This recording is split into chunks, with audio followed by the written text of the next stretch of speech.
There's an old portrait hanging in the hallway, a painting of a quiet little girl, no older than 8. During the day, nothing seems strange. But each morning, after the sun rises, her posture has changed. Her hands are in a new position. It was just a job for me, one that paid well and was easy to do. Well, it's weirder than you think, because I wasn't hired to guard it during the day. I wasn't hired to stop people from touching it either. You see, the instructions were simple. Only come into this room between 7 p.m. and 6 a.m. You haven't watched her, inch by inch, waited anxiously for her to stop moving, only to start again the moment I stepped out.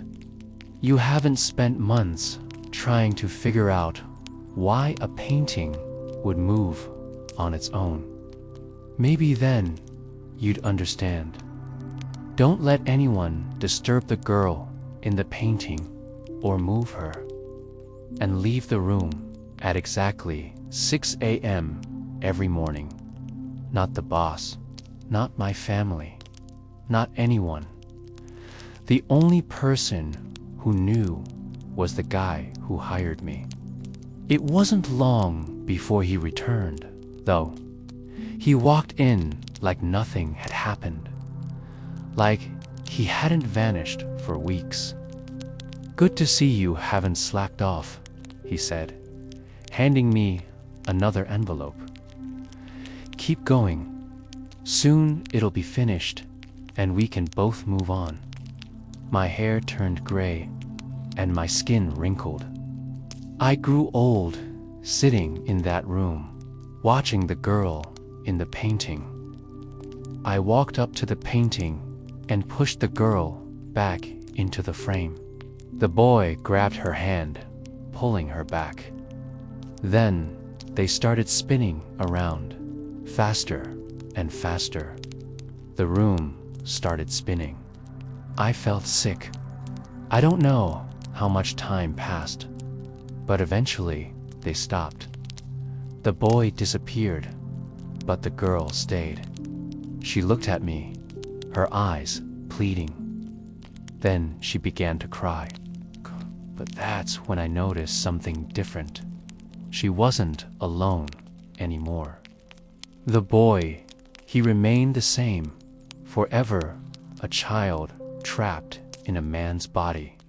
They were the best and worst parts of me. I saw my mistakes in the boy and my regrets in the girl.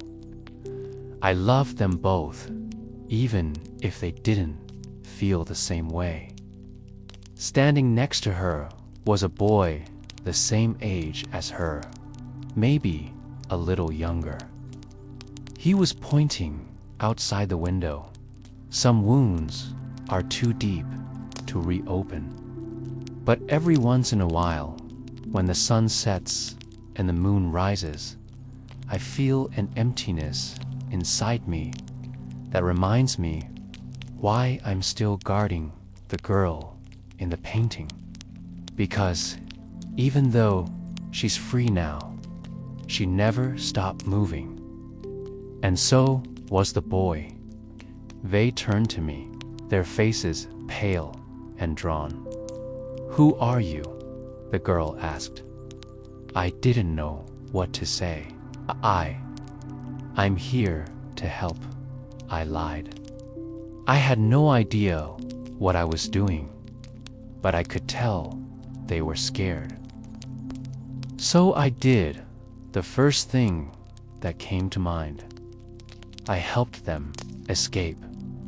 And as I grew older, so did she, or at least, that's what it seemed like.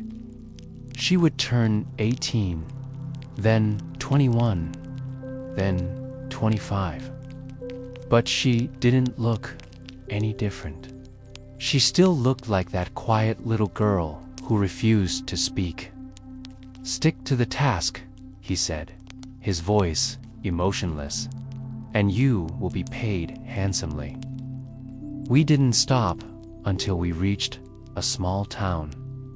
I knew no one would believe our story, so we decided to stick together.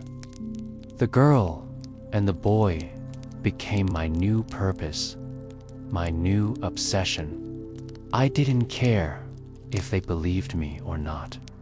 I just wanted to help them to make up for all the years I wasted guarding their prison. I never asked how much he made me work, though.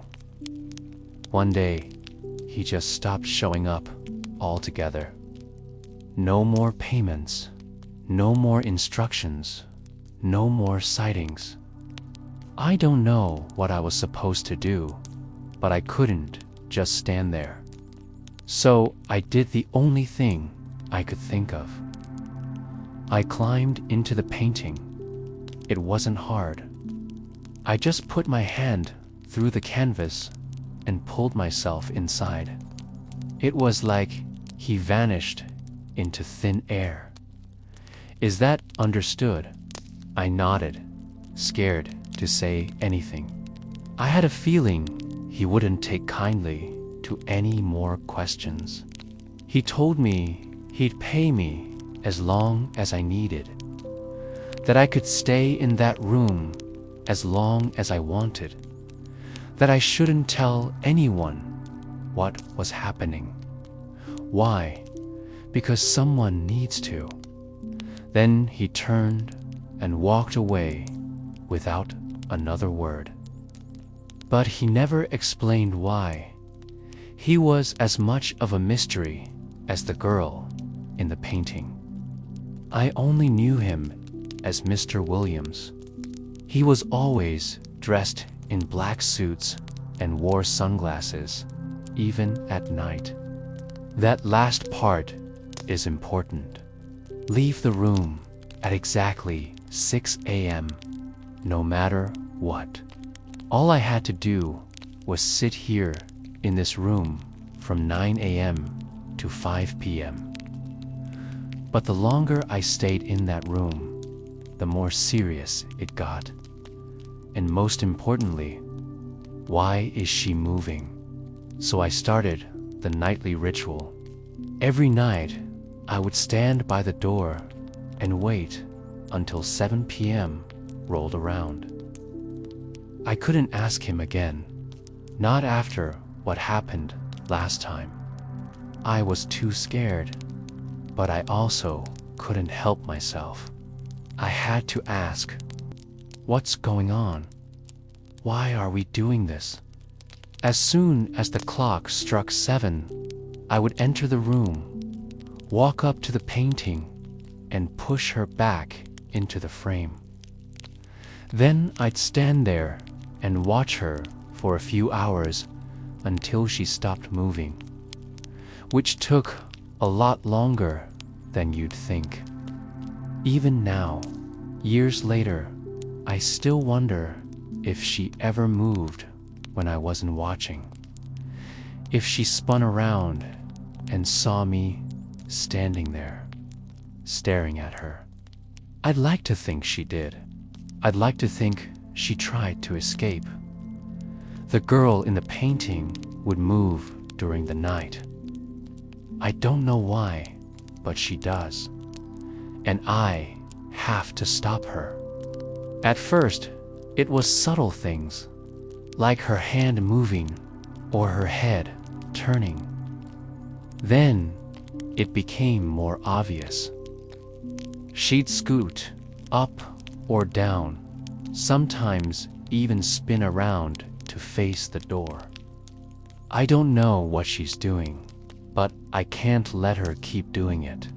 And make sure no one disturbed the girl in the painting. Of course, it wasn't called that. They said I was the guardian of the morning light. No one was allowed inside while I was on shift. And if anyone came in during my break, I had to make sure they didn't touch anything. That included the girl in the painting. Her eyes looked somewhere else, and slowly, she's getting closer to the edge of the frame. I don't know how long I've been staring at the girl in the painting. I lost track of time when I was younger. It's weird, right? A security guard hired specifically to watch a painting. I thought it was some kind of joke at first. Some weird rich person trying to be funny. If she moves out of the frame entirely, then what? Would she just keep moving? Where would she go? You might think I'm crazy for being so obsessed with this painting, but you haven't seen what I've seen. I never told anyone about the girl in the painting. One time, I tried asking him something, but he cut me off immediately. He was always prompt with his payments, though. Every morning before he left, he would hand over a thick envelope filled with cash. But the job still had to be done. So I kept guarding the girl in the painting, waiting for the inevitable. Move on to what? What was he talking about? He looked at me, his expression unchanged. I don't know how long I guarded that painting, only that it was years. One night, though, everything changed. It was the same old routine. I stood by the door waiting for 7 p.m. The clock struck 7 and I entered the room. And as I watched, they both moved. The girl reached out, wanting to go outside.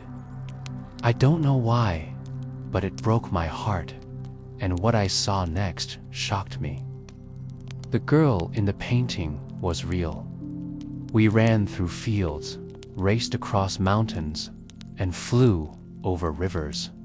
As the years went by, the girl grew into a beautiful young woman. Sometimes I wonder where they are now, if they remember me, if they hate me. Most days, I don't want to find out.